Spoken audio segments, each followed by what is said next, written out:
Today I want to talk quite a little bit about a concept called altitudes, a system of stages structurally that explains a standard model of how people grow and develop over time. Altitudes is a concept that is sort of assembled or popularized by author Ken Wilber.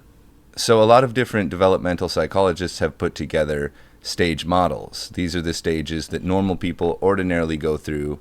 There's no straying from the model. You either make it to the next stage or you don't accomplish that. When you're creating a hierarchy, just like if you create a scale that says, an IQ scale that says, if you have 100 IQ, you're average intelligence. If you have lower, you're below average.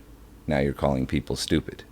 So lots of ethical questions get raised whenever you actually start defining people, whether that's using a numerical spread or using a developmental stage system. IQ is measured numerically by a score.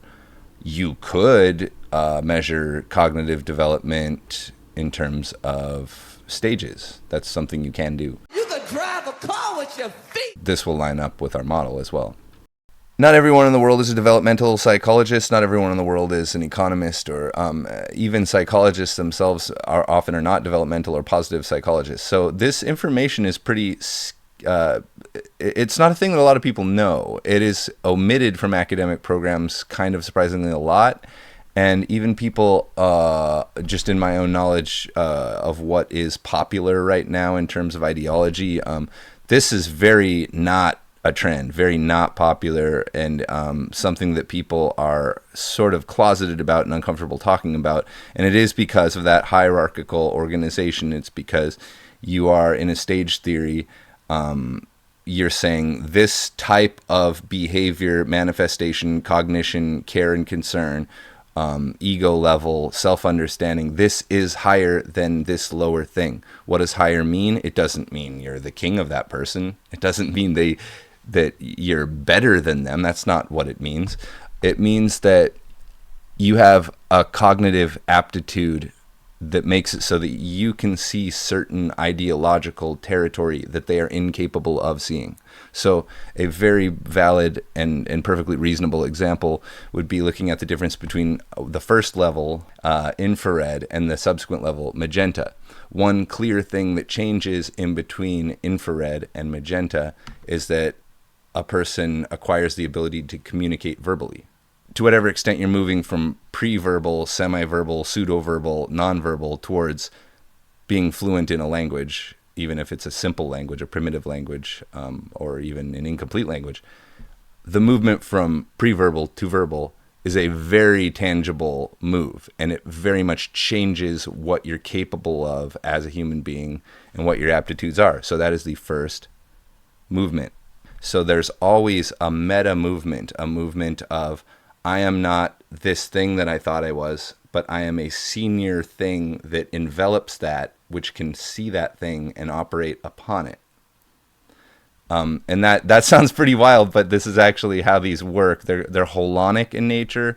A holon, relating to the word holistic, it's sort of like an atom being the most fundamental or smallest thing. A holon is the most fundamental in that it isn't small or large. It's at every level. So a holon is something which is itself an entire whole unit, complete, finished, a thing, a gestalt, a place of focus. It is also a part of a group of things like that, or it is also an example of things like that. So I'm an individual person, but I'm also a member of a group of people, many groups of people. So I'm many members of many groups of people, as well as being an individual. And then I'm also an example of a person, maybe a good example, maybe a bad example, but that's not the point. I'm one instance of the person concept, which means that I have a collective identity, which means that I'm a holon. I'm both a completely unique expression, a special snowflake, a unique soul, but I'm also just another pump out of the machine. I'm just somebody made a baby and here I am. So those are both true. I'm a whole and I'm a part. I'm a part of a system. I'm also a whole conscious entity. And this is how everything is. Everything in the world has that dual nature of being a whole of itself and a part of other things. Being holonic, then, this development of the individual, which is not genetic or DNA, but is ideological. It's mimetic in nature.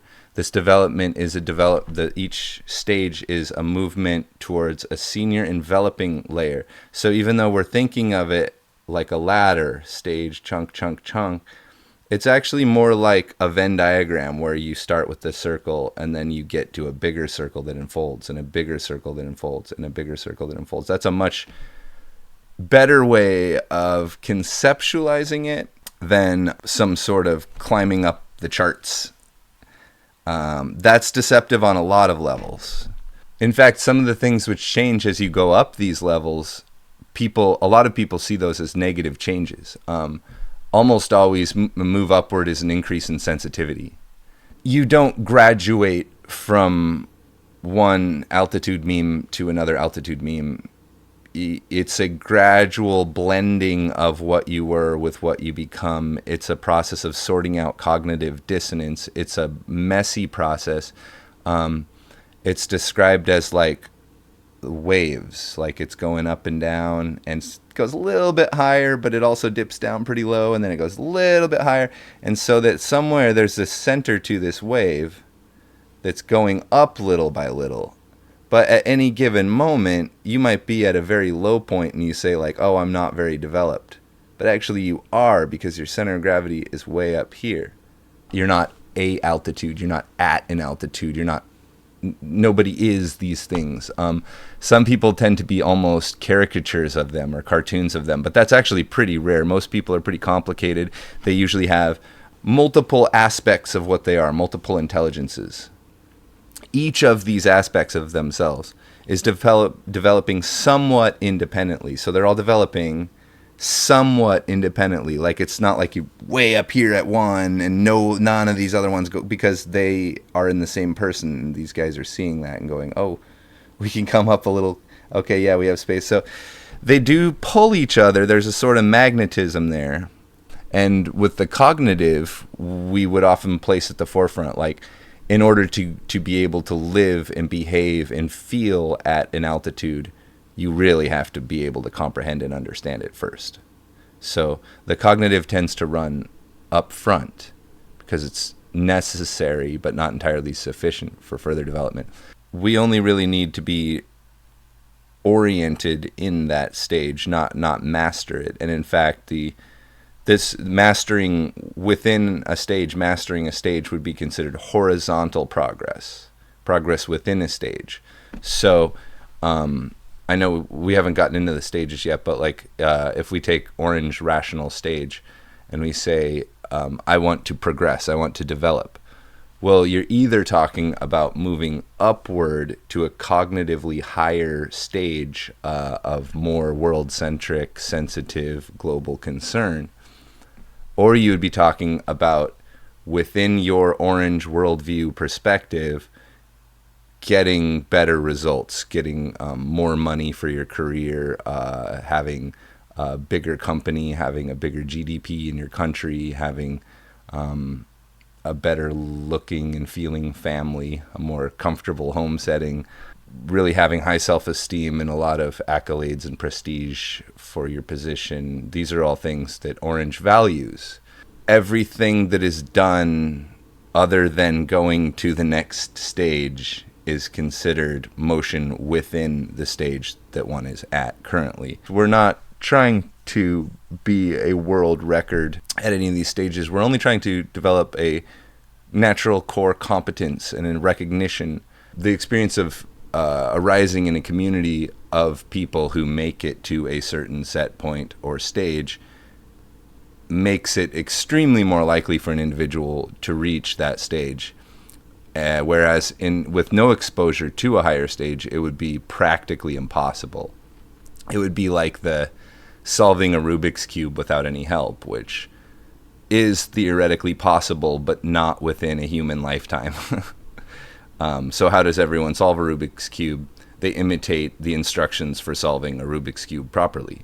And this is actually how memes work. I know everybody wants to think that they're inventing their free will course through life. They're making choices based on other people's behavior, based on their own experimentation. And the choices that they make are very predictable and very based on patterns and exposure to memes. You will inevitably try creative approaches, but you also will inevitably only reach the solution by imitating people who are successful in the way that you want to be successful.